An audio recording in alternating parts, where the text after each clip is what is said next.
오늘은요, 당신의 영화를 읽어드립니다로 진행을 하도록 하겠습니다.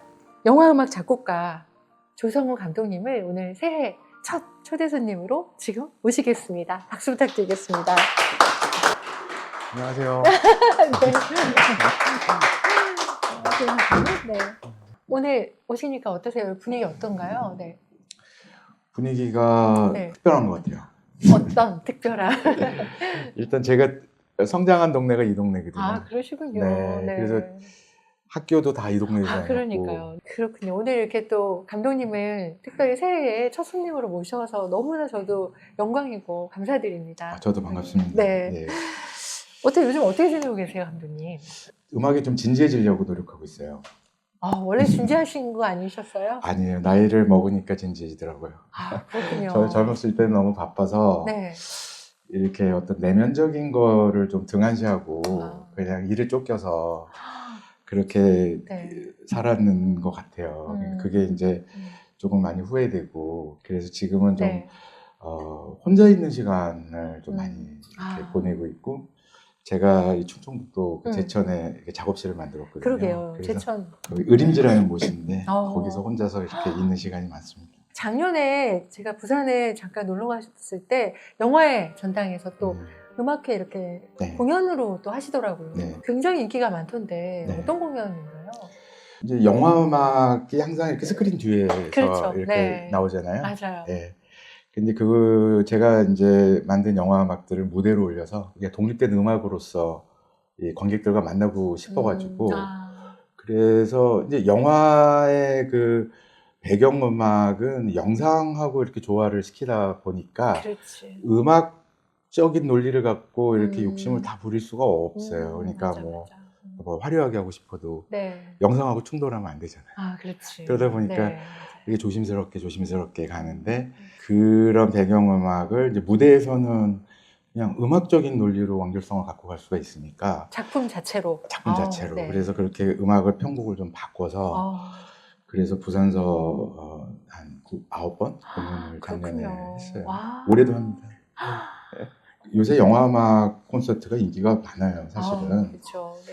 근데 이 한국 영화음악은 별로 인기가 없어요. 그러니까 히사이 시조나 뭐 외국 그 맞아. 영화음악가들의 네. 콘서트는 거의 많은 관객들이 꽉 차는데, 한국 영화음악을 이렇게 무대에 올리면 별로 이렇게 관객들이 별로 없으세요. 그래가지고 이제 그걸 좀 해봐야 되겠다 싶어가지고. 철학을 전공하셨는데 네. 영화와는 어떻게 좀 가까워지셨고 음악과의 인연은 어떻게 되셨는지. 제가 철학과 교수로 사회생활을 시작을 했어요. 그러니까요.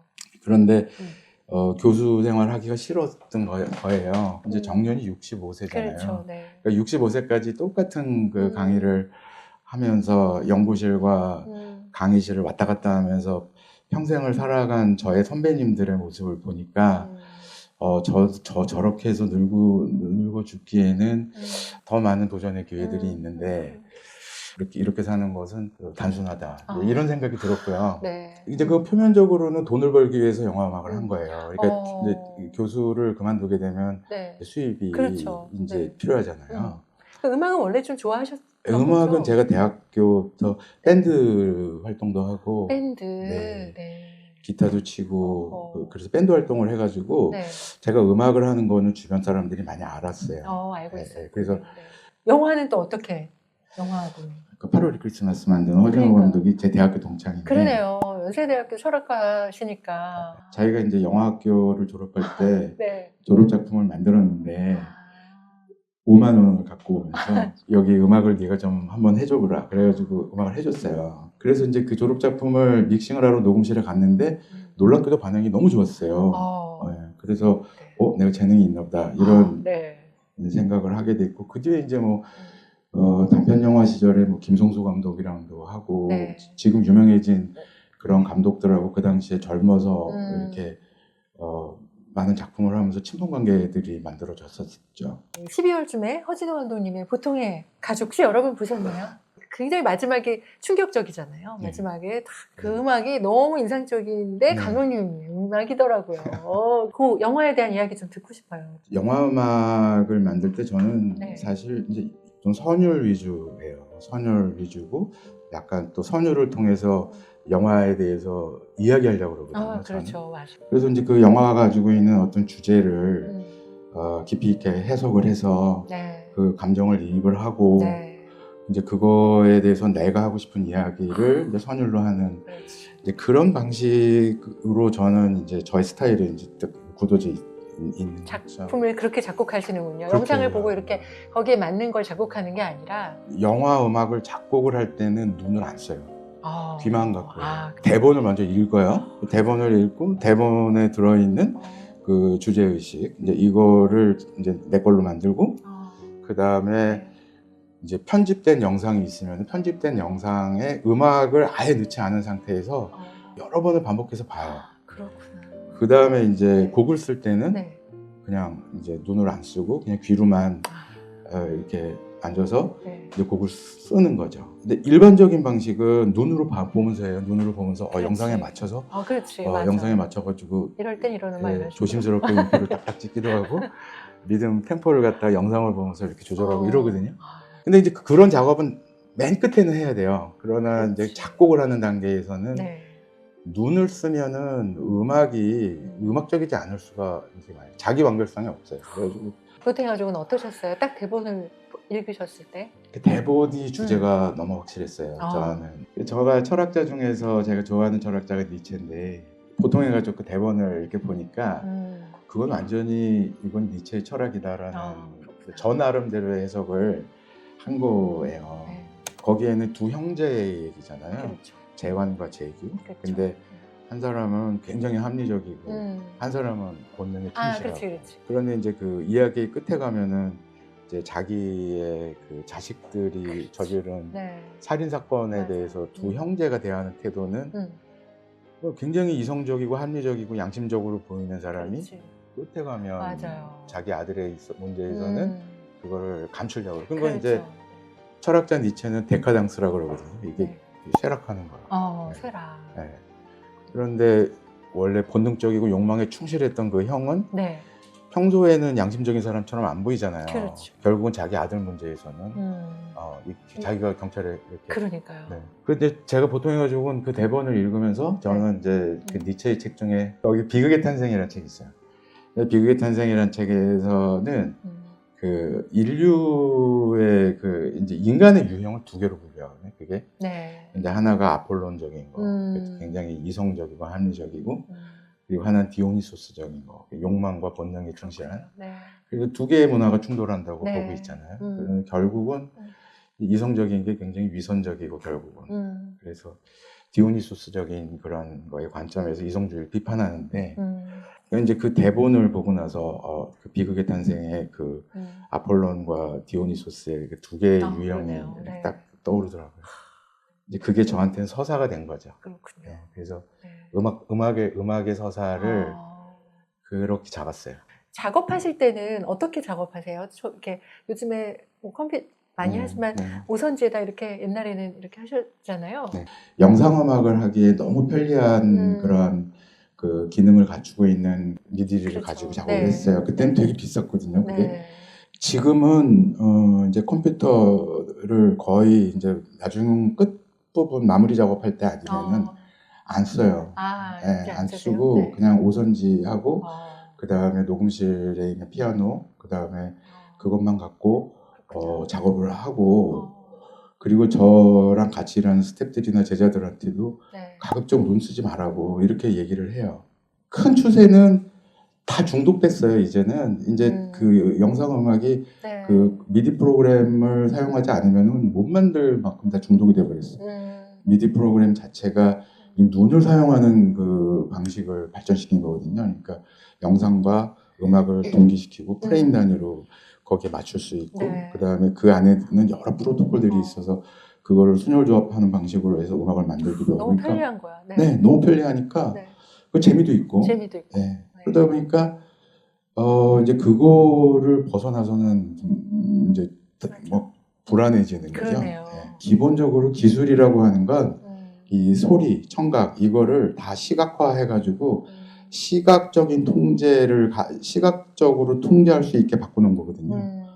그래서 소리를 다 파형으로 바꿔서 그 파형을 눈으로 보면서 눈으로 자르고 붙이고 이렇게 하잖아요. 그러니까 그런데 이 눈을 사용하면 사용할수록 그 음악이 다 똑같아져요. 근데 만약에 자기가 뭐 기타를 연주하는 사람이니까 노래 부르는 사람이니까 자기가 앉아가지고 오선지를 갖고 있으면 그 상상력은 굉장히 무한해요. 결국 근데 상상력. 네. 네. 이 철학을 전공한 게 영화를 이해하는데 또 음악을 작곡하는데 어떤 영향을 주는지 궁금합니다. 그 제가 직업이 원래 철학이었다 보니까 네. 철학하고 음악하고 무슨 관계냐 이렇게 많이 물어보더라고요. 그렇지. 철학이라고 하는 게 이제 근본적으로는 자기가 의지할 곳을 찾는 거거든요. 철학도 사람이 유한하잖아요. 그러다 보니까는 모든 인간은 뭔가 그 자기가 의지할 그런 거를 찾잖아요. 근거를 찾는 거잖아요. 네. 종교는 자기가 의지할 그것을 이렇게 실체화하잖아요. 네. 신, 뭐 교리, 뭐 이런 걸 해가지고 이렇게 성경, 네. 뭐 불경 해가지고 그걸 딱 실체화해 버리는데 철학은 어쨌든 이성과 합리를 존중하기 때문에 네.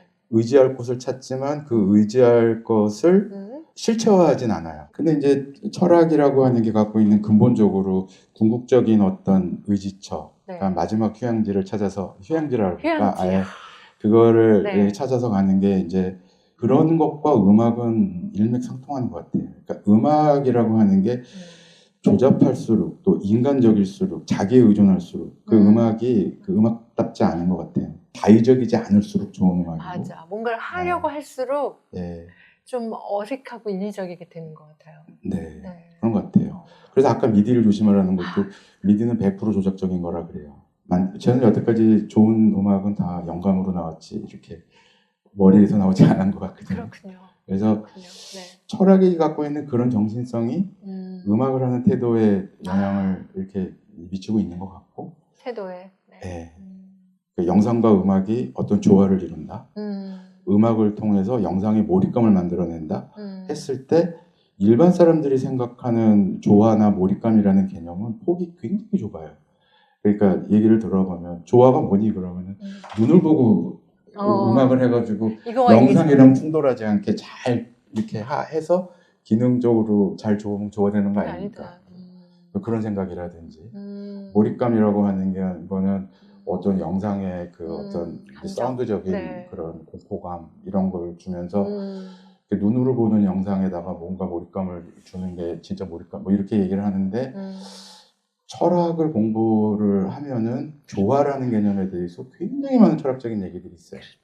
내가 생각하는 조화의 개념을 정립할 때 철학자들이 얘기한 그 것들을 몇 개를 갖고서 이렇게 보면은 네. 굉장히 도움이 많이 돼요. 감독님께서 생각했을 때 자신이 작곡한 곡 중에 어느 곡이 가장 마음에 드세요? 제가 정말 이거는 잘 나왔다라고 느끼는 순간들의 음악들은 굉장히 그거는 그냥 갑자기 툭 튀어나온 음악들이 좀 그런 게 많아요. 봄날은 간다, 뭐 거기 그런 것 같아요. 그 음악과 네. 그 영화의 주제가 이렇게 서로 서사적으로 네. 서로 딱 맞으면서 거기서 어떤 그 통각적인 조화라고 그럴까? 아, 그런 게 올 때 네. 와 행복하다 뭐 이런 그런 유사한 것들이 몇 개 있어요. 그렇군요. 영화 음악가를 혹시 꿈으로 갖고 계신 분들 계세요?